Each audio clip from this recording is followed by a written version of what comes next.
আমরা যারা বাইরে কাজ করি বা মিডিয়াতে কাজ করি, তাদের সেই জায়গাগুলো থেকে না, মানে মানুষ তো অনেক সময় আমাদের রিয়েলিটিটা জানে না। আমি সবার কাছে একটাই মানে রিকোয়েস্ট এটা, যে আমরা যতক্ষণ কোনো কিছু না জানি, না জেনে না একটা খারাপ কথা হুট করে বলে ফেলা আসলে উচিত না। তাতে আরেকটা মানুষের জীবনে কতটুকু ইফেক্ট হয়, মানে এইটা আসলে একটু রিয়েলাইজ করার ব্যাপার আছে। ওই যে ওই গল্পটার মতো, ওই যে বাচ্চারা খেলতে যে পুকুরে ঢিল দিচ্ছিল, তখন হয়তো বা ওই যে ব্যাঙের ছোট বাচ্চাগুলো হচ্ছে ওরা কান্না করছিল যে তোমাদের জন্য যেটা খেলা, আমাদের জন্য সেটা আঘাত।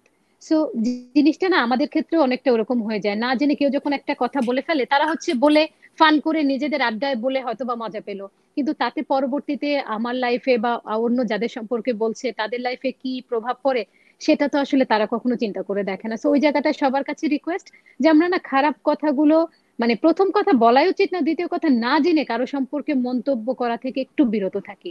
মানুষকে একদম সম্মান সঠিক করতে না কথা, পারি, অসম্মান না করি।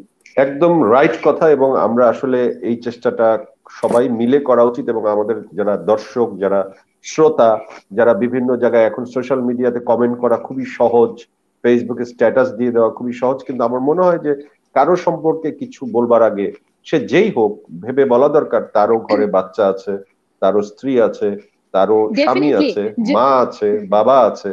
তো এই বিষয়গুলো কিন্তু সবার মাথায় রাখা উচিত।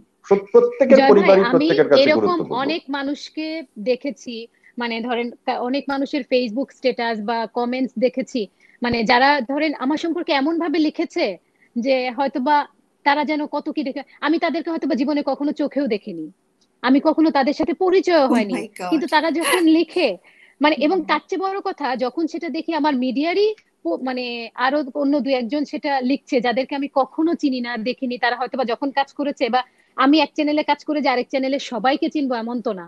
সো সেই চ্যানেল থেকে সে একজন হঠাৎ করে এমন একটা কিছু লিখে ফেলেছে, আমার মাঝে মাঝে মনে হয় যে বসে ওপেনলি নাম নিয়ে নিয়ে বলি যে হ্যাঁ, এই যে মানুষটা এই কথাটা বলেছে, আমি তো তাকে জীবনে কখনো দেখিই নাই, সে এমন ভাবে লিখেছে, আচ্ছা, লিখে এই যে এক্ষেত্রে লিখে। কি হুম। নিশো, এক্ষেত্রে কি মানুষের হিংসা একটা সহজাত প্রবৃত্তি, যে অবশ্যই, কেউ কোনো অবশ্যই, এগিয়ে গেলে, অবশ্যই। কেউ কোথাও পৌঁছে আমি গেলে কিন্তু বাকিরা সহ্য করতে পারে না? জেলাস। এইটা কি এটা ডেফিনেটলি কোর রিজনটা জেলাসি, কিন্তু আমার মনে হয় কি আমি মাঝে মাঝে না ওদেরকে ডেকে বলতে ইচ্ছা করে যে সে আমাকে ওখান থেকে অপসারণ করে দিল, আমাকে যে করে দিল, তুমি যে সানি এত ভাইকে কথা আমাদের বলছো, দরকার, তোমাকে কে। সানি ভাইকে দরকার। সানি, তোমাকে লাগবে নাকি বললো? সানি ভাইকে দরকার, কারণ আমাদের তো আসলে মূল গেস্ট সানি ভাই। মৌসুমী বা আপনি তো আমাদের তো অতিথি তেমন গেস্ট হাঁটতে চলে আজকে। যাচ্ছে, তোমরা না তো না, ওকে একটু ডাকছো ওনাকে না। ওনাকে একটু সুযোগ আপনি করে দেন, আমি আপনাকে আমি তো রিকোয়েস্ট এবং করব। সুযোগটা এই দেওয়ার ক্ষেত্রে জন্যই সানি ভাই বসে তো আছি। অবশ্যই